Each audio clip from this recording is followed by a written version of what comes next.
question posed by the Conservative MP Philip Davies when he appeared in front of the Backbench Business Committee last week. However, his suggestion was met with disbelief by the Labour MP Jess Phillips. Well, the opportunity for men to raise issues that are important to them is very limited. And just to give you a flavour, Mr Chairman, of the type of things that may come up and which will be part of International Men's Day, I'm not entirely sure why it's so humorous, but to discuss issues such as men's shorter life expectancy, wider male health issues, many of which go unreported through embarrassment of men to sort of go along and talk about these things. You have to excuse me for laughing, that the idea that men don't have the opportunity to ask questions in this place is a frankly laughable thing, as I say, as the only woman on this committee. The idea that this chamber, that these houses, both of them, in any way reflect gender equality is to me a frankly laughable thing. And Philip Davies and Jess Phillips join us now from College Green. Jess Phillips, you were saying it was laughable. Do you regret saying that now? Was that the right reaction, to burst out laughing? The thing that I said was laughable. I stand by, the idea that men can't raise issues in Parliament and that male parliamentarians don't have enough opportunities is obviously ridiculous when so many more men are in Parliament. I think that what never gets played in this clip over the weekend is the bit where I ask for a point of order to explicitly state that I do care about the issues that men face. Right. I mean, don't you have enough opportunity, Philip Davies? I mean, you only have to look at the numbers. Jess Phillips said there she was the only woman on that committee. Well, there's a difference between how many men there are in Parliament and the debate about men's issues, which aren't just of interest to men. Lots of women are concerned by men's issues, as Jess just indicated. And if you think of the issues that I raised about the high suicide rate amongst men, the lower achievement of boys in schools, the health problems that don't get reported, like testicular cancer, the underreporting of male domestic violence, the problem many fathers having getting access to the children. Will you be going to DWP questions to raise people who commit suicide through sanctions, largely men? Hold on a second. Just today, there's an opportunity. Jess, you've had your say. I didn't interrupt you in what you had to say. All of those things, if you actually look in Parliament, they very, very rarely get debated, and they are real issues. Now, if Jess is saying that these issues can be debated at other times and raised at other times, there's exactly the same thing applies to issues around International Women's Day, that we have a monthly questions of women and equality questions in Parliament, which we don't have for men. So if Jess is going to say to people who come next year to say, actually, we want to debate on International Women's Day, and if she's going to say, well, you don't need one because there's plenty of other opportunities to raise these issues, then that would be entirely consistent. Right. But what wouldn't be is if you support International Women's Day debate but deprive one for International Men's Day. Jess Phillips, what do you say? What I say is that I didn't deprive Philip Davies or the men in Parliament of this debate. Mr Davies failed to fill in the form correctly, and true. it may well still get through the committees tomorrow. And you'd support it, would you? I can't say that I think there is a need for International Men's Day debate. I absolutely, and I am happy and have committed to raising a debate on male suicide, on young boys achieving in school. These are both things that I have personal experience of and see every day in my constituency. That isn't what was asked for. What was asked for was a sort of mealy-mouthed, well, the girls get one. Right. I mean, is that what you were really asking for, Philip Davies, just to say sort of tit for tat? Because there would be opportunities to raise individual issues, like, as you say, the very worrying issue of high suicide rates amongst young men and underachievement at school. That could be done aside from having an International Men's Day. Well, I just gave a huge range of issues that affect men that all very rarely get debated in Parliament. A debate for International Men's Day would actually allow all of these issues to be raised during the course of one debate in a very simple way. I was actually on the Backbench Business Committee for 2 years when we granted debates on International Women's Day, as it happens. And all I'm saying is that in the spirit of gender equality, if we have that every year in Parliament, I can't really see what the objection is to debate the legitimate issues that Jess says are legitimate issues in a prime opportunity, which is to coincide with International Men's Day, which happens to take place on the 19th of November this year. What I would suggest to you is that you put in for a debate with an actual motion so that the government has to actually do something about, for example, the very poor targeted services for men in mental health services, with an actual motion so that the government have to do. But I suspect that you might talk it out much like you did to the carers who asked for your help on Friday. Well, and Jess Phillips mentioned, Philip Davies, about voting on other issues, your voting record in general. I mean, are there other ways in other debates to bring these issues to life? And have you voted in favour of them in the past?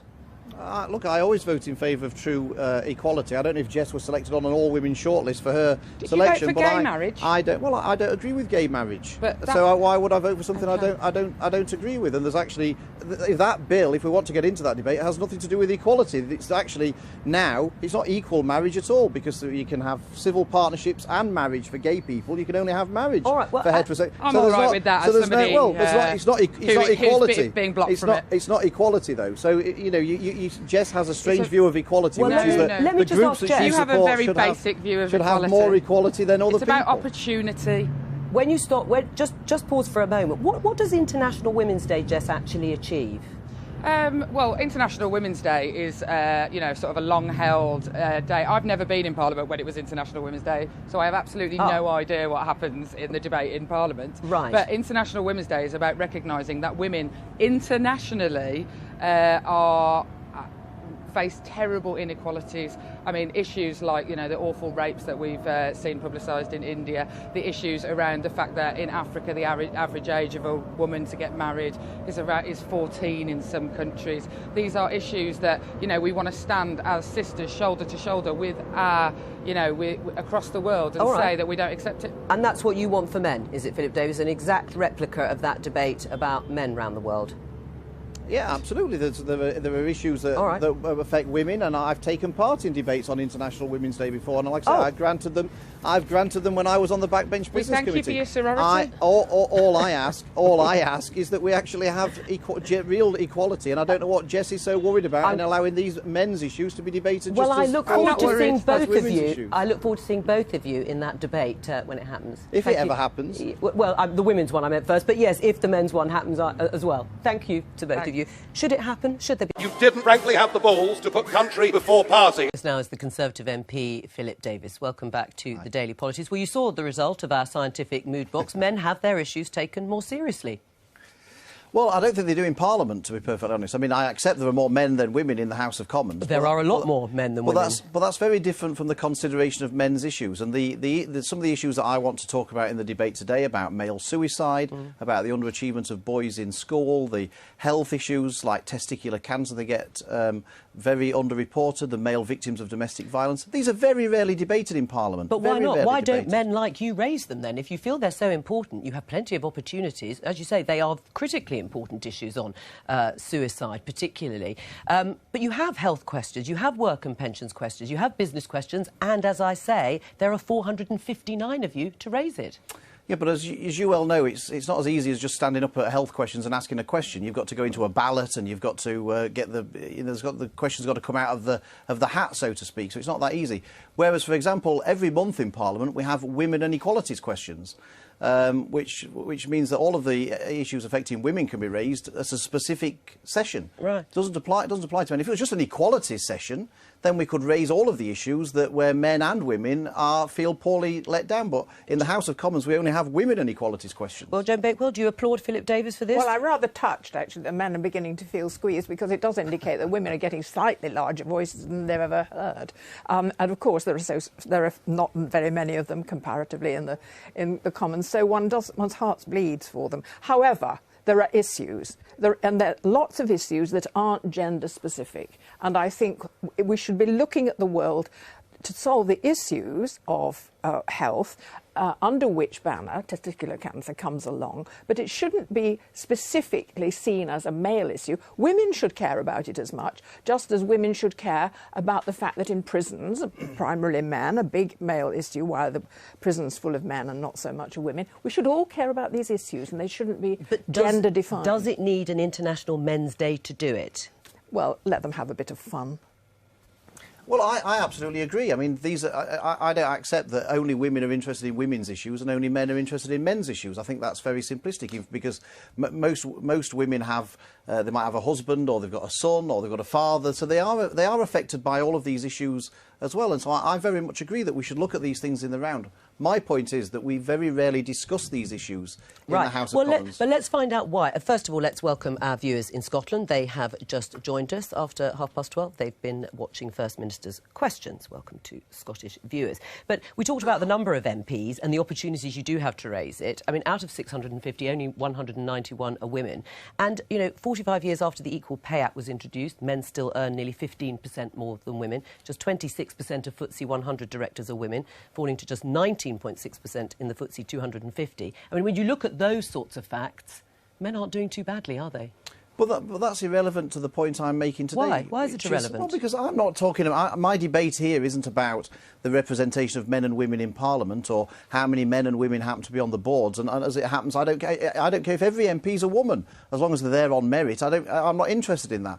I'm saying that there are lots of issues that specifically affect men that I'm raising today in this debate that never get discussed in Parliament. And if International Men's Day, I'd rather we didn't have International Men's Day or International Women's Day for that matter, that it wasn't actually necessary. But it has given an opportunity to raise the voice of some of these people. And I've had lots of people emailing me to say, thank goodness somebody's speaking up for me. I've never felt that before in the House of Commons. And that's what Parliament's for. What sort of turnout do you think will be required to make this a success? Oh, look, I don't know. There's no votes in Parliament today and lots of people clear off back to their constituents early. So I don't know. What's important to me is that the issues will be raised, a minister will be there to respond to them, and I hope lots of people out in the country will feel that somebody's speaking up for them. All right. That's what Parliament's all about. Joe Baker, when we had Philip Davies on about this a little while ago, Jess Phillips, the Labour MP, opposed the idea of a debate, and she accused Philip Davies here of putting in a mealy-mouthed, well, the girls get one sort of request. Was she unfair? Well, I think that the whole issue is the way you express it. It's to do with the way Parliament operates and the way the Commons is organised. It's nothing to do with out there in the country. It's because you don't get your say in the health debate. And that's up to the men in the Commons to insist that the issues that you care about are raised. Get a grip on it. You've got a huge majority. You're failing your own gender. But we sort of have this politically correct sort of world where everybody feels they've got to speak up for sort of minority interests, and the majority feel that they can't speak up for themselves because they'll be... Well, but it's very rare that these things are actually debated. For whatever reason, it's this sort of culture of political correctness. Is that what's holding you back? I political correctness? Yes. I absolutely believe that. People think people in the Commons, the men as well, feel sort of they've got to be speaking up for the sort of minority causes. Is that the case, Joe Baker? Well, the majority of men feeling held back by political correctness? Men are being held back by women. I don't live that life. I don't know about it. I don't think they do. I think it's fine to have specific subjects raised, but to identify them as male-specific issues it's flying in the face of really the way the world works now. We're all citizens, we're all voters, some of us are legislators, and we want to debate issues that affect everyone. I mean, the University of York cancelled its plans to mark International Men's Day after a backlash amongst students. Who are you more angry with? The people who protested or the university for rolling over? Oh, well, look, universities are full of politically correct lunatics, really, aren't they? Except they wanted to mark International... They wanted to mark all of these things, Men's Day. all of these sort of protests and whatever that go on in universities, I'm not really concerned about that. What I'm concerned about is that you want support for your International Men's Day. I want these issues that are going to be raised today about male suicide, the high preponderance of male suicide as a key part of this debate, to be raised in Parliament and taken seriously, and whether the University of York students want to protest about it, agree with it, or whatever is a matter for them. What's important is the real victims of some of these things that never get a voice in Parliament. Will you raise the issue of male men in prisons? Because yes, that's absolutely. That is a really important issue. Are you going to add that to your list? I certainly am going to raise about the unfairness of that men are treated much more harshly in the sentencing system. We don't want more women in prison to bring about equality. You didn't frankly have the balls to put country before party. Now, Philip Davies, the Conservative MP and well-known campaigner for men's rights, is set to join the Women and Equalities Committee in Parliament. Now, that's raised a few eyebrows, not because Philip Davies is a man. There are already two of them on the committee, but because Mr Davies has previously derided what he calls militant feminists. And he even described the creation of the Women and Equalities Committee as depressing. Well, Philip Davies joins me now from Central Lobby, as does the co-leader of the Green Party, Caroline Lucas. Welcome to both of you. Philip Davies, if you think the committee's depressing, why are you joining it? Well, the committee's there whether I like it or not, so if I can bring some common sense to the committee, that's surely a good thing, just in the same way that UKIP used to take their seats in the EU Parliament, not because they were fans of the EU Parliament or everything that it represented, but because they hope to hold it to account. And Well, they didn't just want to hold it to account, they wanted to actually end our involvement in the Parliament. Is that what you're going to do with this committee? Try and bring it down, break it up? Well, I'd prefer it if it was just called the Equalities Committee. I don't see why it needs to be called the Women and Equalities Committee. You can still look at women's issues on a committee that's just called Equalities, but it seems to indicate that there are no issues for men, and clearly there are issues where men suffer. So I don't really see why it can't just be called the Equalities Committee. Right. Well, what do you think about that, Caroline? Well, I hope that the time that he spends on the committee will be an opportunity for him to understand a bit more about entrenched sexism in our society. So this is an MP who has been saying, as you said, that this committee shouldn't even exist, that it was disappointing that it was going ahead, and yet he's now hoping to take his position on it. And I just think that we need MPs on that committee who recognise, for example, the level of the gender pay gap, who recognise the disproportionate violence against women, who recognise that there's still a very long way to go in business, in politics, in just about every sphere of life, where women are discriminated against and where we need to have concerted effort to support women. Right. I'm certainly not against having actions to support men, and Philip does a good job doing that, but let him do that in his work there and let the Women's and Equalities Party carry on, rather than having him, a person who says that he's taking his lead from UKIP in the European Parliament. As we know, they're trying to bring down the presence of the European Parliament. That's not a very good precedent for the Women and Equalities Party. Do you understand the issues of entrenched sexism, Philip Davies, as Caroline Lucas has just outlined, the gender pay gap, violence against women? Do you understand those issues? Yes, absolutely. There are massive issues that affect women. There is a gender pay gap. There's also a part-time gender pay gap where women are paid more than men. Yes, many women, 2/3 of victims of domestic violence are women, but 1/3 of victims are men. So what I'm saying is, of course, there are issues that affect women and they should be tackled on the committee, but equally there are issues that affect men, and I don't see why they should be excluded from having their views on what is supposed to be an equalities committee. I believe in equality where gender should be irrelevant, and that's what I want to try and bring to the committee. Right, and what's wrong with that, Caroline? Well, when we have a society where women and men are equally represented in the different spheres of power in this country, then I think that's the time for the debate that Philip wants to have. If he wants to go ahead, as he does, and organise to raise issues around men's equality and issues around very serious issues about suicide rates for men and so forth, then by all means, please go and do that. We support that. But to have a presence on the committee who doesn't even believe the committee should exist, to have a presence who thinks that this is about feminist zealots, as he's put it, that to me doesn't suggest that this is going to be a very constructive contribution to the work of the committee. I mean, you haven't started off well, one might say, in the terms of the language that you've used. Feminist zealots being just one of the terms that you've used to describe people like Caroline Lucas on the committee. But also, you made a comment at an event organised by a group called Justice for Men and Boys. They run a Lying Feminist of the Month award. According to their website, the awards highlight the fact that feminists are whiny, gormless, toxic liars. Were you right to give a speech at their conference?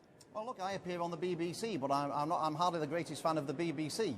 And so just because you appear on a platform somewhere doesn't mean to say that that therefore necessarily means you endorse everything about that organisation. So if that was the case, I would never appear on the BBC if you were setting that particular barrier. People should listen to what I actually said, rather play the ball rather than the man. And what the point I made at that speech was that men and women are treated completely differently in the criminal justice system. Right. And I don't think that should be the case. It should be the case that men and women are treated equally when they go before the courts. And the only difference here between me and Caroline, it seems, is that I want this committee to be called the Equalities Committee, and it seems that she just wants it to be called the Women's Committee. I actually believe in genuine equality between the genders, between races, between sexes. You've got a very, very all funny of those way things. of showing it, Philip, and I think what he should be doing right now, December the 14th, is to give us all a Christmas present by saying this was all a bit of a joke and he's not going to be on that committee, because everything he's just been saying does not convince me this is going to be a constructive presence on the committee. There's serious work to be done, work that's been doing around women and disabilities, for example, issues around the gender pay gap, which is still glaring when it comes to women in politics. These are issues that need concerted action now, and I'm not sure Philip's man to help us. Is it a joke, your application, Philip?